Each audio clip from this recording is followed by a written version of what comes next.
Hello, good morning. This is Clean Slate People. Again, I'm your host, Kate Subata, and I'm very delighted today to have the amazing Philippa Johnston with us. Philippa is not only the president of the Cameron Grove Homeowners Association, she is a former executive in healthcare, especially having to deal with nursing and patient care.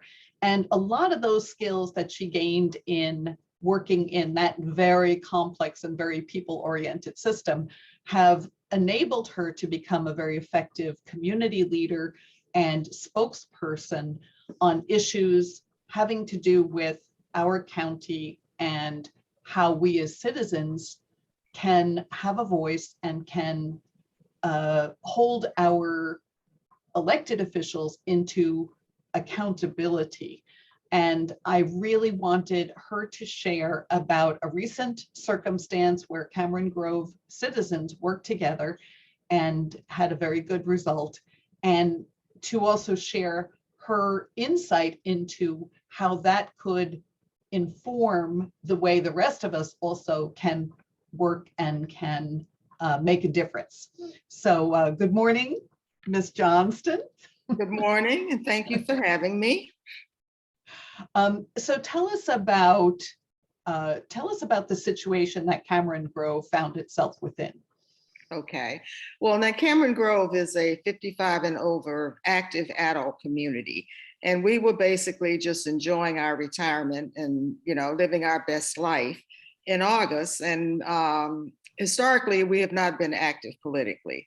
So in August, we were faced with the prospect of an unwanted and unneeded huge town center across the street. And we had not been told about it. We knew nothing about it until, the proposal was pretty much firmed up. Now that town center was going to have 300 apartments, a pharmacy, a large service station, some retail, and a pharmacy. Now, all these services proposed were duplications. We have all of those right within a 3-mile radius. So we didn't need any of this stuff. And to make things worse, we're a little bit, about a half a mile west of the Six Flags Park entrance. So we already experienced a great deal of traffic, and sometimes to the point where people run the red light and, block us in, and we only have one entrance. So we decided we would fight this development. Now, many people told us, oh, no, don't do it. The developers will always win. You're the underdog. They're not going to pay attention to you. And your best chance is to try to work with the developer and come up with something that you can live with. But we said, no, we don't think anything should be over there. So instead of working with the developer, we didn't do that. We got organized. We reached out to everybody we knew and asked them to contact people they knew to get advice, to help us with our strategy. We got an excellent response. We even had people that we didn't know who called us to say, hey, what can I do to help? And that happened because they could identify with our situation and they knew that their community might be next. So they helped us and we appreciated that. So we came up with a 2-pronged strategy. The strategy was first to bring attention to the issue to everybody in the world. And secondly, to put pressure on Davis to retract his amendment. That was the only thing that was making this town center possible, was his support of it. So to bring attention to the issue, we did so much, but pretty much, to summarize, we sent over 400 letters to each council member, the state delegate, and the county executive. These were individually addressed letters. Then we also followed that up with all kinds of emails to these same people. We passed out flyers along 214 and in other shopping areas to talk to people about the development.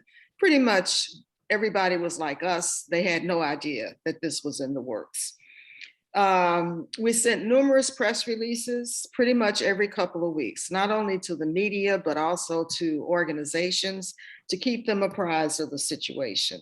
We met with state representatives asking for their support and advice. We met with the county executive a couple of times, and we did many interviews with the media And then periodically, again, we send information out to other organizations to keep them posted on the situation.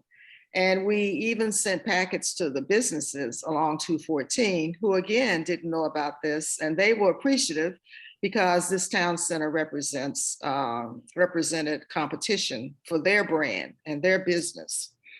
Now, the second strategy was to pressure Davis. So we had a rally in our community at our resort center and invited the press. And I'm sure everybody's seen that clip that Tracy did in Channel 4, where Davis cried at our rally. So the community was fired up and refused to let Davis off the hook. And he just was saying, you know, he didn't have anything to do with it, and it was the developer's fault that we weren't informed, which simply is not true. So a few weeks later, after that, he withdrew the site amendment, putting an end to the proposed town center. But we still had a problem coming up because the language in the proposed master plan for the Bowie, Mitchellville, and surrounding area plan had been changed from the 2035 focus and was now calling for commercialization of that same land. So we had to fight that. So we had a second rally a month later.